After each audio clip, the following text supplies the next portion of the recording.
Sa video na ito, ipapakita ko sa inyo kung paano yung naging journey namin papunta sa Great Wall of China. Dito to sa Beijing. Maraming mga cherry blossoms, mga magagandang tanawin at napakarami pang iba. Halika, samahan nyo ko kung paano namin naakyat ang Great Wall of China. Papunta pa lang, pumila na kami paakyat dito sa may cable car. So cable car ang gagamitin natin paakyat doon sa Great Wall.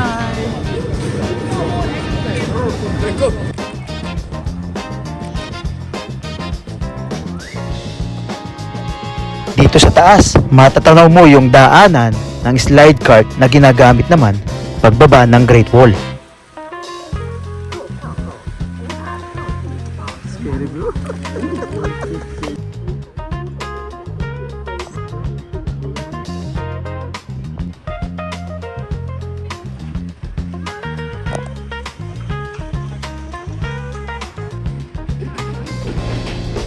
Nakakamangha pagkababa namin dahil syempre isa ito sa 7 wonders of the world.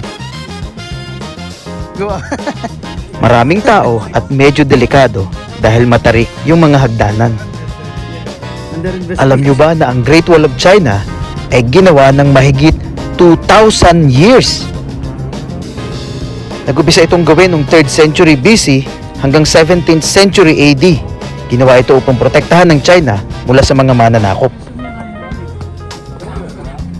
Mahaba-habang lakarin at nakakapagod pero worth it naman.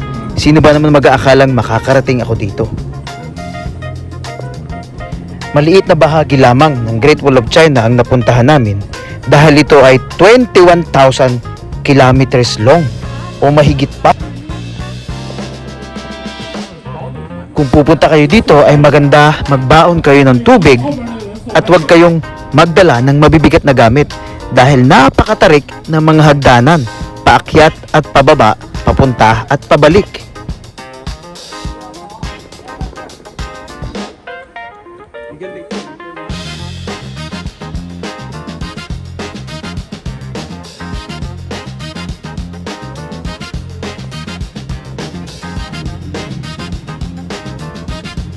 At kapag natapos na kayong puntahan, yung pinakamalayo nyong marating na Great Wall of China, panahon na para bumaba na.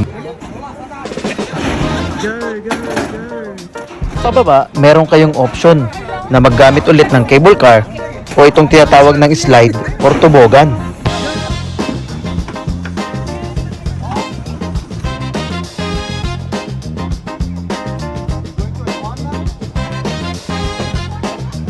Ito ay 1.6 kilometer na slide pababa na tinatawag ding bucket list ng ilan. At eto na, samahan nyo ako sa aking pag-slide pababa.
It's a nice experience.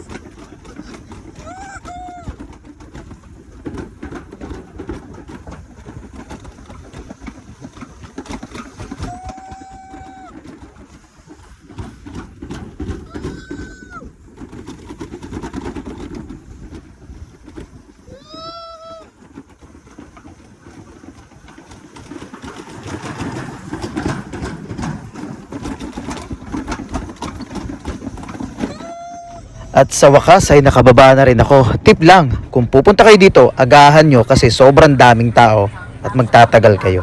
Yun lang, see you again!